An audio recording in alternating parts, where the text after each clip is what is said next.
In the village of Kwamikrum, there was never a quiet moment. The market was full of haggling, the children sang as they played, and the elders told stories under the great Iroko tree.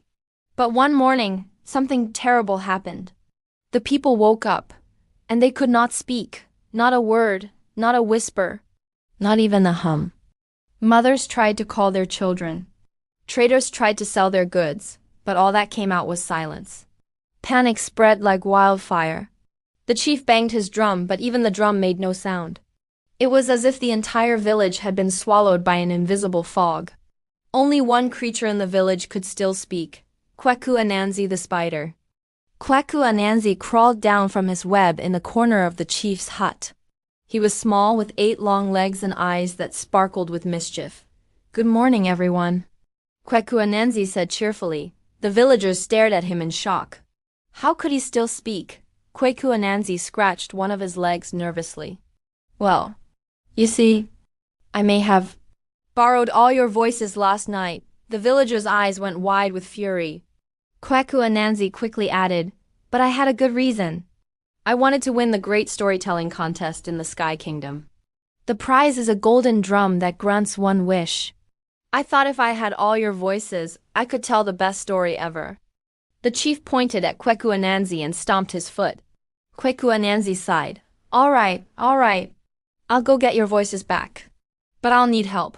A brave young girl named Amma stepped forward. She couldn't speak, but she nodded firmly. Kweku Anansi spun the longest, strongest web he had ever made. It stretched from the tallest baobab tree all the way up into the clouds.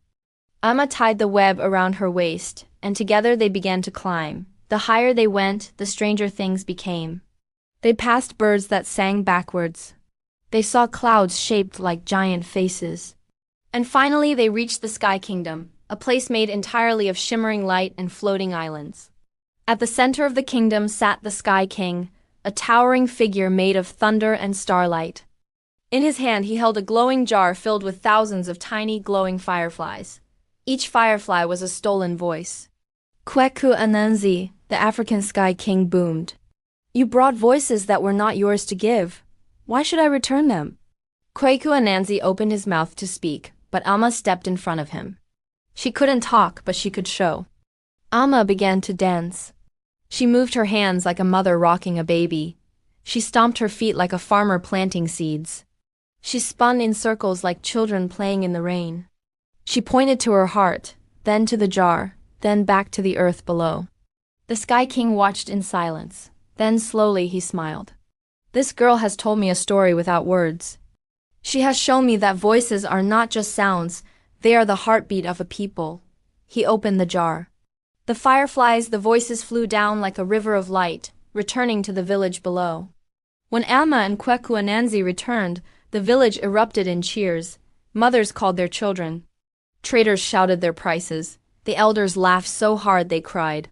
The chief looked at Kweku Anansi sternly. "What do you have to say for yourself?" Kweku Anansi hung his head. "I learned that a voice is not a tool to win prizes. It is a gift to share truth, love, and stories that matter." The village forgave him. But from that day on, Kweku Anansi's webs were always a little tangled, a reminder that cleverness without kindness leads to knots.